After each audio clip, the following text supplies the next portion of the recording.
I installed nanny cams to check on our golden retriever. And instead, I caught my wife laughing in our kitchen with a man who was supposed to be a plumber who finished the job 4 hours earlier. And what happened next destroyed everything I thought I knew about my marriage. Stick with me while I share my story. And if it touches you, don't forget to support our channel by hitting that subscribe button, dropping a like, and sharing it with the people you care about. My name is Thayer Whitlock, and until 3 weeks ago, I believed my marriage to Lowen Whitlock was unbreakable. We live in a quiet suburb outside Columbus, Ohio, in a house we renovated together. Lowen works part-time as a physical therapist assistant, and I run a small logistics company. Our dog, Bramble, has severe separation anxiety, so I installed nanny cams around the house to monitor him while we were at work. That Friday, I checked the feed during lunch just to see if Bramble was okay. Instead, I saw a man I didn't recognize sitting at our kitchen island, drinking from my coffee mug, laughing with my wife.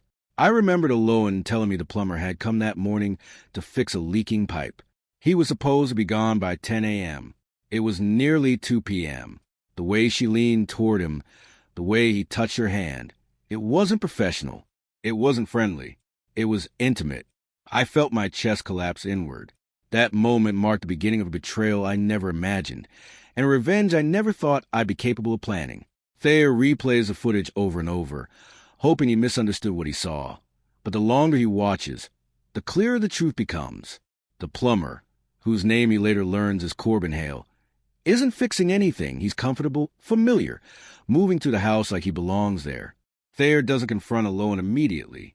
Instead, he quietly calls the plumbing company and discovers no employee named Corbin was scheduled at their address.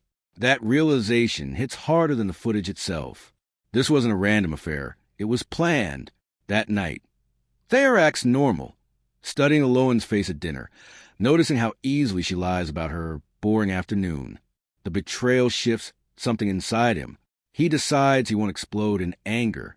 He'll gather proof, protect himself financially, and make sure that when the truth comes out, he won't be the one left broken.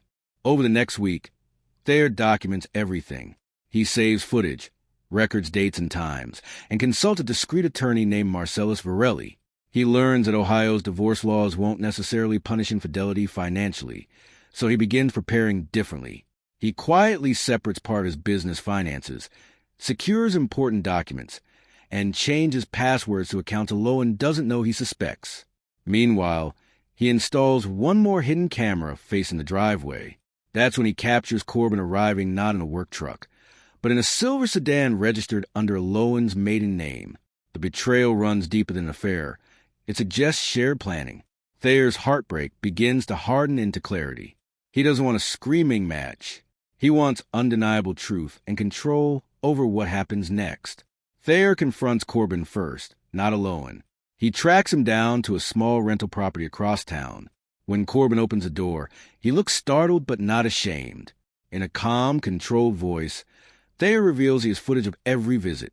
Corbin smirks and admits the relationship has been going on for 6 months. He even claims Lowen said her marriage was basically over. That sentence slices deeper than anything else. Instead of reacting violently, Thayer tells Corbin he hopes he's ready to take full responsibility, because soon everyone will know the truth. He walks away with a strange sense of power. Corbin thinks he's winning something temporary. Thayer is thinking long-term consequences. Back home, Thayer studies Lowen more closely. He notices how often she checks her phone, how she becomes distant at night. The woman who once insisted on movie nights and Sunday breakfasts now avoids eye contact. Thayer feels grief for the marriage he believed in, but he also feels anger, not just at the affair, but at the deception in his own home. He begins drafting a detailed timeline of their relationship, realizing small signs he ignored. Sudden gym memberships, unexplained errands, late therapy sessions. Each memory reinforces his resolve. He refuses to be blindsided again. Thayer arranges a family dinner with Lowen's parents, Callista and Warren Bexley, under the pretense of celebrating a business milestone. During dessert, he calmly connects his laptop to the living room television. Without raising his voice, he plays the footage. The room goes silent, except for the sound of Lowen's laughter on the screen. Callista begins to cry. Warren looks at his daughter with quiet devastation.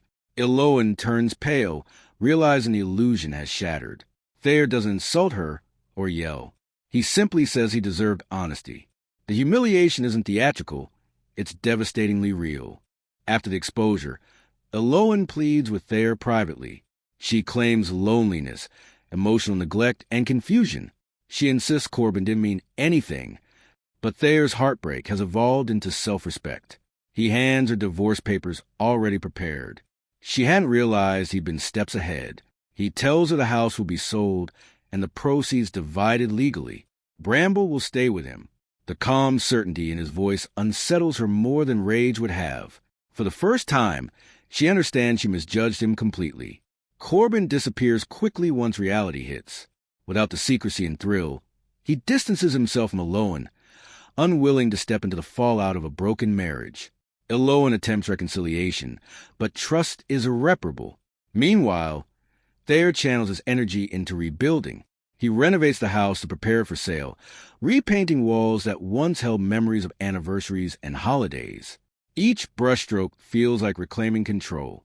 He also deepens bonds with friends he neglected while focusing on work and marriage. The betrayal isolates Iloan socially and emotionally, while Thayer slowly regains stability. The divorce finalizes months later. Financially, it's fair but firm. Iloan moves into a small apartment across town.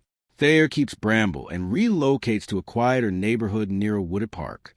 He begins volunteering at a local animal rescue, finding unexpected comfort in caring for abandoned dogs. The irony isn't lost on him. He installed cameras to protect loyalty, and in the end, the dog was the only loyal presence in his house. The emotional scars remain, but so does a newfound strength. Revenge, he realizes, wasn't about destruction. It was about dignity. In the final chapter of Thayer's journey, he reflects on what betrayal taught him. Love without honesty is illusion. Trust without verification is vulnerability. He doesn't regret installing the cameras, because they revealed truth before he wasted more years living inside a lie. Months later, he meets someone new. Seraphine Calder, a wildlife rehabilitation specialist he encounters during volunteer work. He doesn't rush into anything, but he moves forward carefully, valuing transparency above passion. The story doesn't end in bitterness. It ends in growth. Thayer lost a marriage, but he found clarity, resilience, and a deeper understanding of his own worth.